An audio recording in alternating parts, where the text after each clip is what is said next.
Conocer la experiencia de Chile, que ha autorizado el uso de la vacuna de Pfizer, BioNTech, y sobre todo cómo se han desarrollado las negociaciones, todo este proceso, ¿no? Ciertamente, estamos ya con Mirna Schindler, periodista, conductora de noticias del programa ADN Hoy de Radio ADN, el Grupo Iberoamérica. Le damos, por supuesto, la bienvenida a nuestra colega.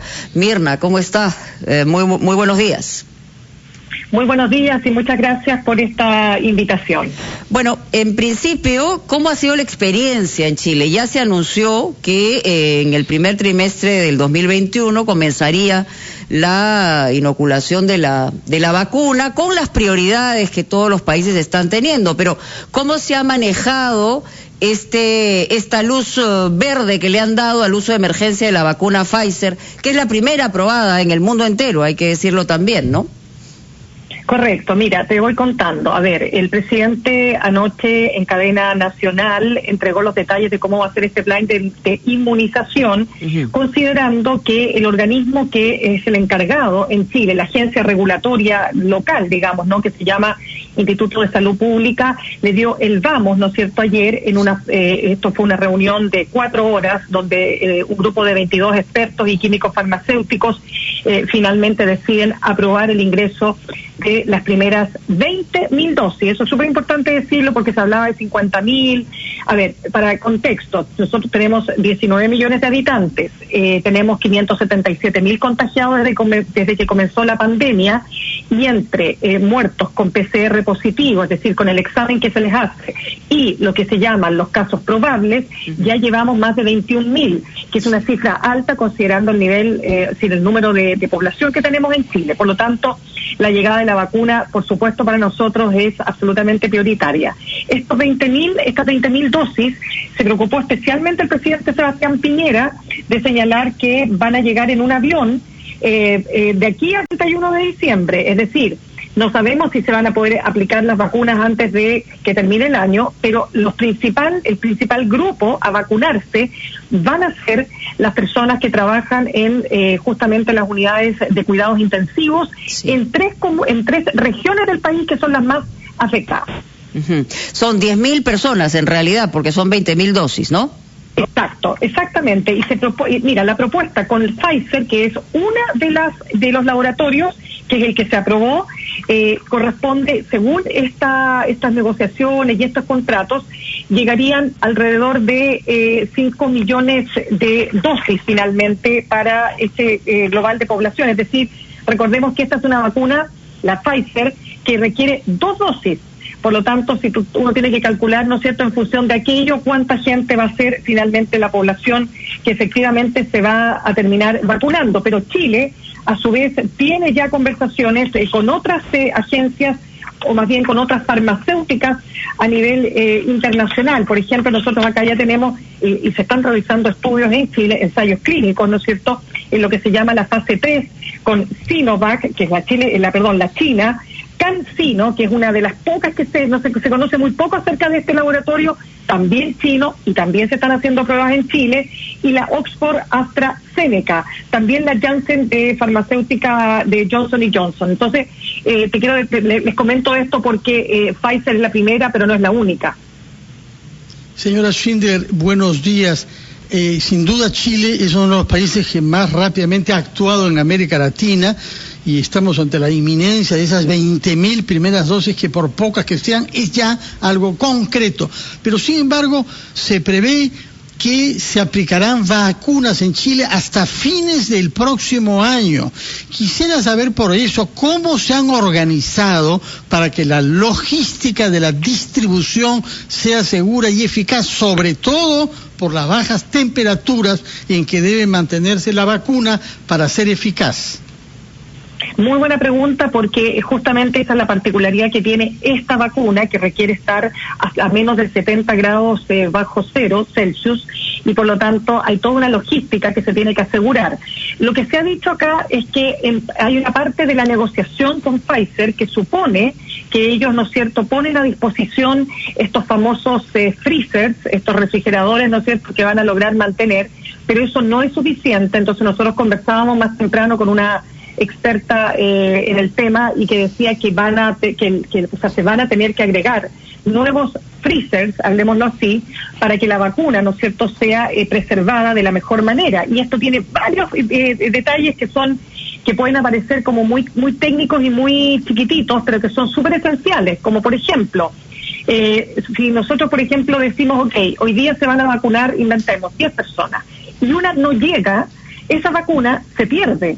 Entonces, lo importante de esto, porque ustedes tienen que sacar la vacuna, yo nos explicaba, descongelarla y tenerla a disposición, ¿no es cierto?, del paciente cuando va a ser inoculado. Entonces, toda esa logística es lo que está en juego y es lo que supone que el trabajo se tiene que hacer de manera absolutamente rigurosa y con un plan, digamos, de acción que, mira, yo tengo a pesar de todos los problemas que ha tenido Chile en términos políticos, en fin, ¿no?, de crisis, etcétera, y por supuesto por la pandemia, pero yo tengo bastante confianza en cómo actúan los servicios de salud y los centros especializados, en este caso, nuestro órgano regulador para los efectos, ¿no?, que es nuestro Instituto de Salud Pública. Así que en ese sentido yo estaría tranquila, pero no basta, no faltan las voces de aquellos que incluso desde el Parlamento hubo un caso de un parlamentario que dijo derechamente que él no se iba a vacunar, o sea, voces de personas que dicen no, yo no me voy a vacunar. De hecho, las encuestas calculan de un 36% más o menos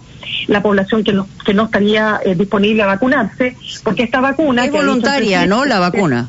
Es voluntaria, eso es lo que les quería apuntar, es voluntaria, es gratuita y es para mayores de 16 años, y esto es súper importante porque en las conversaciones con Pfizer, en las primeras etapas, ¿no es cierto?, cuando se hizo la solicitud, era para mayores de 18 y se bajó para mayores de 16 años, pero como no es obligatoria, ¿qué ocurre si la población que tiene que vacunarse no se vacuna? No estaríamos generando el efecto que queremos, que es el efecto, ¿no es cierto?, de inmunidad rebaño, para que efectivamente podamos controlar el COVID.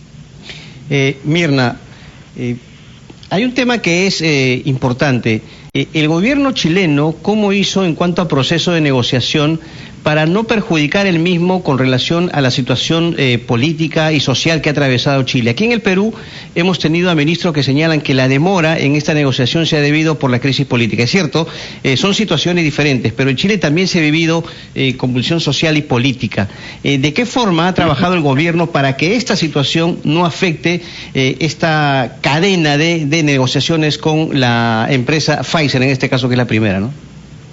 Bueno, lo primero decirles que este anuncio se produce cuando el presidente Sebastián Piñera tiene un 7% de aprobación según una última encuesta seria. Hablemos de las encuestas serias que se van a conocer. Entonces, en términos políticos, digamos que el presidente termina el año muy golpeado, porque cuando tú entiendan que un 7% es que ni siquiera tu sector te está apoyando, tu sector político. Entonces, eso como primer punto. Pero aquí hay varias cosas que analizar. Uno, recordemos que a mitad de la pandemia se produce un cambio respecto del ministro que va a conducir el control de la pandemia. Hablo del ministro de Salud, y aparece entonces un nuevo ministro que es un doctor, el doctor Enrique París, que formó parte del colegio médico, que tiene una experiencia vasta, digamos, en temas gremiales, y que ha conducido, desde mi punto de vista, la pandemia con un tono muy distinto al anterior. Muchos de los errores que se cometieron en la primera etapa tienen que ver también con un gobierno que también partía en marzo, cuando partió la pandemia, con una muy baja aprobación. En ese momento el presidente tenía 6% de aprobación. Entonces también se vio la pandemia como una oportunidad para poder mostrar capacidad de gestión y aumentar en las encuestas, pero eso hizo también que se actuara con excesivo triunfalismo y finalmente terminamos, ¿no es cierto?, con una situación complicadísima entre los meses de mayo y junio, que fue el pic de casos y de muertos, en fin. Entonces, esta nueva administración yo diría que ha hecho un corte y un interesante cambio en términos de la gestión. De la gestión y la actitud. Mirna, le vamos a pedir un segundito, por favor, tenemos que obligatoriamente ir a la pausa. Tenemos, además, es importante ver, no comparar en términos en sí, sino ver qué está pasando en los países de América Latina y especialmente en el caso de Chile, que viene a ser un referente en el manejo precisamente del tema de la vacuna que nos concierne a todos en el mundo. Vamos a una pausa y regresamos. Seguimos conversando con nuestra colega desde Santiago de Chile, Mirna Schindler. Ella es conductora de noticias del programa ADN Hoy Y la pregunta que quería hacerle un poquito más allá de las decisiones que se han tomado en el tema de la vacuna es cómo se han marcado los hitos, digamos, en cuanto a las restricciones en Chile. Hubo una subida, hubo un pico como en todos los países y luego se ejercieron restricciones adicionales. En este momento, para el advenimiento de fiestas, ¿cuáles son las regulaciones que hay en relación a la ciudadanía? Mira, ahí ha habido harto tema que ha ocurrido, porque nosotros pasamos primero de en la primera administración, hablemoslo así, el anterior ministro, se implementaron lo que se llaman las cuarentenas dinámicas, ¿verdad? Que corresponde a ir por comuna y no por región, hablemoslo así. Yo no sé cómo aquí le llamamos los cercos epidemiológicos, ¿no? Exactamente. Lo que pasa es que cuando partió la pandemia en Chile, parte en los barrios pudientes, los barrios más acomodados. Sí. ¿Y qué ocurre? Que las trabajadoras de casa particular, como les llamamos en Chile, o el servicio doméstico, no sé cómo le llaman ustedes, y así fueron, ¿no es cierto?, las que digamos, los que traían el virus eran aquellos que venían de Italia, las personas que habían tenido contacto, ¿no es cierto?, en estos países. China. Exacto, llegaban de Europa, vivían en estos lugares acomodados, iba el personal de servicio, trabajadores, etcétera, y ellos son los que se contagian y los que llevan el virus hacia las zonas populares, que por lo demás tenemos, igual que ustedes, la misma complejidad. ¿Cuál es? El hacinamiento y la informalidad. Dos factores que potenciaron, ¿no es cierto?, el que se haya desplegado este virus de manera, en muchos casos, incontrolable. Porque cuando ya tú tienes hacinamiento y cuando tienes informalidad y la gente no puede hacer la cuarentena porque si no, no vive, bueno, ahí pasaron muchas cosas. ¿Qué es lo que está ocurriendo hoy día? Hoy día nosotros estamos en la región metropolitana, que ustedes saben que concentra la mayor parte de la población. Tenemos 7 millones de habitantes de un total de 19, de 18 millones que tenemos en Chile, 19 más o menos. Bueno, se concentran en la región metropolitana, donde está Santiago, la capital. Y acá tenemos en este minuto una situación en que tuvimos que retroceder de fase. Es decir, no estamos en cuarentena total, pero sí los fines de semana. ¿Y qué significa esto? Que los fines de semana no pueden abrir los negocios, no pueden abrir los malls. Imagínense ustedes que la pandemia, igual que ustedes, ha golpeado severamente a lo que nosotros llamamos las pymes, que son las pequeñas y medianas empresas, ni hablar del sector turístico, ni hablemos de los restaurantes, ni de todo lo que es la hotelería. Entonces, esto llegó de manera muy, te diría que fue un balde de agua fría para un sector muy importante, pero también para las familias, porque muchos esperaban reunirse para Navidad y no lo van a poder hacer, es decir, de la manera en que se podría haber hecho si hubiésemos estado en una fase distinta. Mirna, y en ese sentido, hay, por ejemplo, en el comportamiento de la población, responsabilidad, por ejemplo, hay aglomeraciones en centros comerciales, en zonas comerciales, en el tema del transporte público. ¿Cómo se está viendo el panorama en esos sectores? Mira, lo único que yo les puedo dar fe es que en Chile la gente se pone la mascarilla. Ahora, ¿cómo se la pone? Es otro tema, porque muchas veces uno ve, no, pero es que les digo que es divertido, porque sabiendo todo, miren, la mascarilla para la realidad que tenemos en nuestra Latinoamérica, ¿no?, en que somos tan de tocarnos, de saludarnos de beso, en términos culturales, ¿no es cierto?, tan de estar tan cerca unos de otros. Lo único que nos protege, y sabemos, ya hemos llegado a esta conclusión, es la mascarilla y el lavado de manos frecuente. Sí. Yo les digo que la gente acá, en la calle por lo menos, cuando sale fuera de sus casas, se pone la mascarilla, a veces debajo de la nariz, lo que evidentemente no es lo que corresponde, porque tú puedes contagiar a través, ¿no es cierto?, de las fosas nasales, etcétera, ¿no?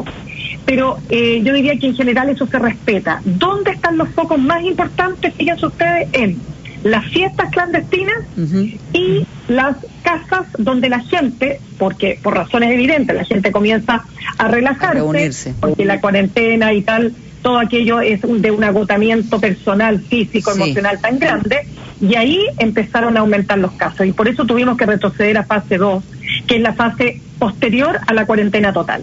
Muy bien, Mirta, muy interesante, explicativo. Siempre es importante ver lo que está pasando a nuestro alrededor y hacer, digamos, las comparaciones no solamente en gestión, sino en el comportamiento humano. Muy gentil.